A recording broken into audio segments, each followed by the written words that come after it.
Well, it's good to welcome back Rob Morris again. Rob, how are you this week? Really well, thank you, Steve. We started the week thinking we were going to be a week or so behind with the roof. We've caught up already, and we're ready to have the roof stripped on Monday and the timber frames put in. So we're back on schedule, so I'm happy. Those of us following Silver Jubilee Park on social media have seen some of the amazing work that Tom Stockman's done again. And for many, the most important stuff appears to be that the beer pumps have already seemed to have been installed, ready for when we start to play football again.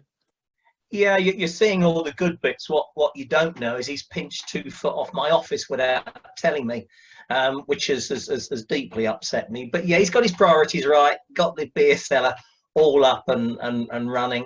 So yeah, hopefully we'll be in fine fettle when we return. Excellent. So let's this time for this interview, Rob, let's go back in time. So when you first kind of reopened Silver Jubilee Park from, I guess, the old Kingsbury Town days and then onwards from there, how important was it for you to connect with the local community there? Enormously, Steve. I mean, there was a certain amount of resistance when we arrived there from the local residents association, so we had to endear ourselves to them. Also our fan base, because we've been at Harrow Borough for a long period of time. The average attendances there weren't great, so we had to come back and re-establish ourselves. And I think I touched on it before, you know, the aged fan base that we had, we needed to reintroduce a new younger audience. And that was the very first thing we did. We actually started up a schools partnership program, which was funded by the Wembley National Stadium Trust. And that enabled us to bring in all the local schools and then develop the whole of the youth section into what it is today. So vitally important that people understood what Hendon Football Club was about, what we are in terms of our community aspects and what we're trying to do to help the community, and that we are the hub of the community. We're not just football. So a key part of your work with the local community has been the mental health work. How's that evolved? And of course, next week it's Mental Health Week, so it all links. It is, yeah. It's been an incredible journey. I was having a meeting with Richard Hay. Richard Hay at the time was the father of one of our youth team players, and we were having an unrelated conversation about jerk chicken. He wanted to do a jerk chicken stand with a colleague at SJP, and to be quite honest, I didn't think it was going anywhere. And I said to Richard, "What do you do, Richard, for a living?" And he said, "I'm a support worker for Brent Early Intervention Service." And he told me a little bit of what that entailed, and he said, "I had an idea, but I've never been able to get it off the ground." I said, "Well, what was that, Richard?" He said, "Well, it was a football program." And he explained it to me, and I thought, well, that sounded a pretty good initiative. I said, "But why haven't you, managed to do it?" He said, "Well, I haven't got the facility, I haven't got the funding, I haven't got any coaches." And I thought, well, that's everything I can deliver. There wasn't anything there that we couldn't do. And it went from there. We approached the Wembley National Stadium Trust. Stuart Goshawk, the chief executive there, was fantastic. He gave us funding for 2 years. The Middlesex Football Association, incredibly supportive throughout, and they have helped us with their disability officers. And I remember day one when we started the project, I didn't really know what to expect, Steve, and there was these young men turning up, and Richard had said there was going to be a number of coaches there. And they were turning up. I didn't know who was a coach, I didn't know who was a client. And to me, everyone was exactly the same. And this is one of the important bits about mental health, is people don't necessarily wear it on their face. You don't know if people are going through anxiety or, if they are depressed. They don't always wear it, and it just doesn't discriminate. It started with a Thursday. The young lads who came down have absolutely loved it. And doing exercise and keeping fit is so important for well-being. But it wasn't just about the football side. We used to have occupational therapists coming down, we had clinicians coming down, we had employment specialists coming down. So we also used the project to educate. There may be sessions on nutrition and all sorts of different things which helped. But what I was trying to do, and we don't necessarily have the expertise, although I do have a City and Guilds in 1976 on community care, but that probably is rather outdated now. We haven't got the expertise, so all we were doing was facilitating. We were creating an environment where people could feel comfortable to come, no stigma, and it has really benefited. And we've seen some tremendous results. So it's something we're very proud of and is doing incredibly well. How many people has this reached, Rob? How that in terms of the number of clients that have come down in the 3 years, we're now looking at nearly 100. But you've got to remember who these people are. These are people who have severe anxiety, severe depression. They have nearly all been hospitalized. You know, we're talking about people with thoughts of self-harm, you know, suicidal tendencies, hallucinations. You know, we're not just talking about someone waking up in the morning, Steve, and feeling a bit down and not very happy with themselves. See, mental health is such a broad spectrum. You know, it does go from those who, do wake up in the morning and aren't having a good day to those who have got psychosis, a huge range. But we have seen some fantastic results. Are there any particular events due to take place as part of Mental Health Week coming up? Well, it's obviously we're restricted in what we can do. But I'll let you have a little scoop here, Steve, because we're still working with the Royal Foundation. And I know this isn't going out till Tuesday, which is good. A number of people in Hendon Football Club have been part of video, which has been voiced over by the Duke and Duchess of Cambridge. So you might see a few familiar faces on Monday. That may include our Trust Chairman, Cyrus. John Rogers might be in it, Faye and Lee Allison, John Creeth, Viv Creeth, Margaret, Tom, a whole host of people. We're all taking part in this video, and hopefully we'll be included in it on Monday. So yeah, we're still involved with the Royal Foundation, which is something we're very proud of. So you mentioned the Duke of Cambridge there, Rob, and of course, I suppose a highlight must have been when he visited SJP last September. It was an incredible honour. It was a huge surprise.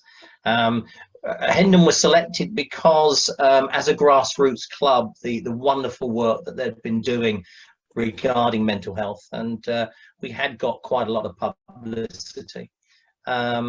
I had an initial meeting with 2 people. I had no idea how much work was going to go into this, and all of a sudden I was working with about 15 different people, from security to personal secretaries, the FA, the BBC. I mean, it went on and on. But it was a wonderful day. It really was. And there was a few things that really came out of that, which I haven't really spoken about previously. I remember when he spoke to our 3 community footballers, that's Moosey, Jason and Omar, and he was talking to Moosey. Moosey has lived in 5 different countries.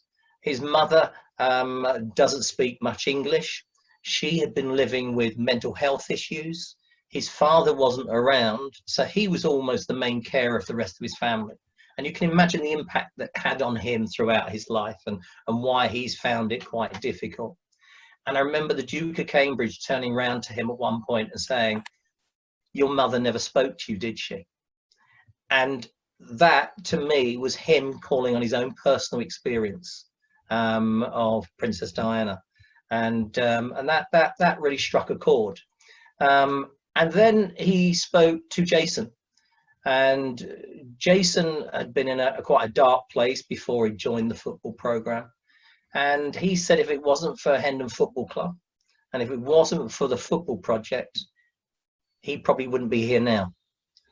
And this is the reality of what we're doing, Steve, and you know, the tremendous work that Hendon and football is doing for these people.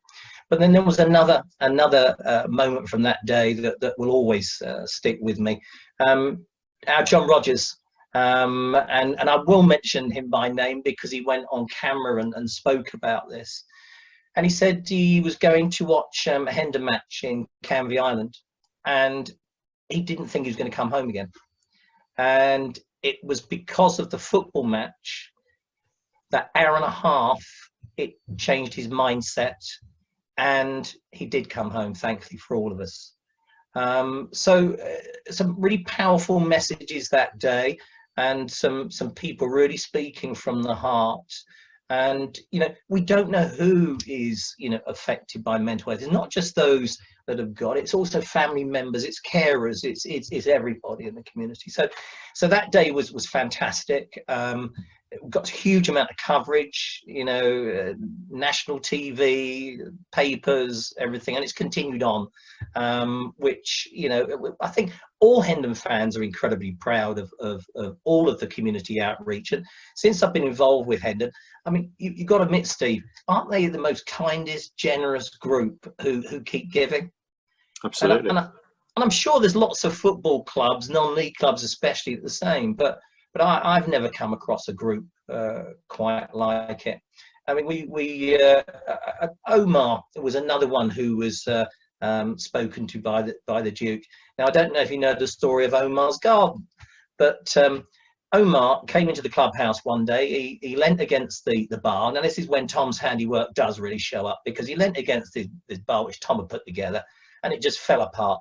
And to be quite honest, it was shoddy workmanship. It was nothing to do with Omar. And Omar, the following week, with his mother, turned up, gave me a card. In the card, it said, "To Hendon FC, thank you for everything you do for me." And there was £100 he donated to the club. Now, this lad is of limited means, Steve. He's they're not flush with a lot of money. This meant so much to me, to Tom. And we thought, what are we going to do with this £100? And I remember each week, Omar and his mum would turn up, and I read this article in a newspaper about gardens, and how gardening was also very beneficial to people living with mental health. You're outside, you're exercising, you're learning new skill sets, you're socializing. And so we decided to set up a little garden, and pretty unique, I think. I don't know too many football clubs that have got a garden in their ground. And I said to Omar, this is what we're going to do with your money. He was very pleased. I mentioned to his mum. Well, eventually she did stop crying. We put up the sign for Omar's garden. They requested that it was in recognition of Richard Hay and his team for the fantastic work that they do. And then, I don't know, I think I might have tweeted something about it. I got people coming up and giving me money, Steve. I remember Matt Shotter gives me £100 to it. I remember Rob and I give him £100 to it. I didn't ask anybody for donations. And this is what Hendon Football Club, to me, is about. And then we opened that on World Mental Health Day. We had lots of different groups represented on that day. BWW Mind, that's Brent, Wandsworth and Westminster, support, and Hendon have raised money for them various times as well. And yeah, there's just so many wonderful stories that come out of this particular project, and it continues on today, and it's growing and it's developing. We were 1 day a week, which was a Thursday. We've now gone to 2 days a week. Middlesex FA gave us a small amount of funding towards that. The funding from the Wembley National Stadium Trust, well, that finished after 2 years, but such an important project that SJ funding it going forwards. We've now got a team that plays in the Middlesex FA Mental Health League, and they absolutely love that. It's played over at Brunel. And we mustn't forget what a big thing it is for some of these people to get on a tube and go and travel somewhere. Another thing, one of the players, he has to go back to the hospital each week, and he was on lockdown. And in fact, that was one of the things after the Duke of Cambridge visit. We don't just let them come and play football with us or come to an event and then forget about them. Richard is in constant contact to make sure they're okay. Now, you can imagine the high of the Duke of Cambridge coming to visit us, and what a great day they all had. Richard and I, were concerned how they'd be after the event. And so we were checking up on them to make sure that they were coping and that everything's okay. With a tremendous high, you can have a tremendous low. And there was one lad who'd been with us during the day, and his doctor reported back to Richard that he was quite low that evening, because everyone else, all the other community players, were going home. He had to go back to the hospital and be on lockdown. And, you know, that was hard. And it was our ambition to help him come out of hospital, you know, as quickly as possible and help him on his journey. And 2 weeks after that, he was released. And that made us all very, very happy. Rob, it's tremendous stuff you've done, and no doubt you'll continue to do. Brilliant talking to you again. You don't know any more than anybody else what the future holds in the short to medium term, but I'm sure you're itching like the rest of us to see football back at SJP very soon again and to continue your great community work. Thank you very much. Thank you, Steve.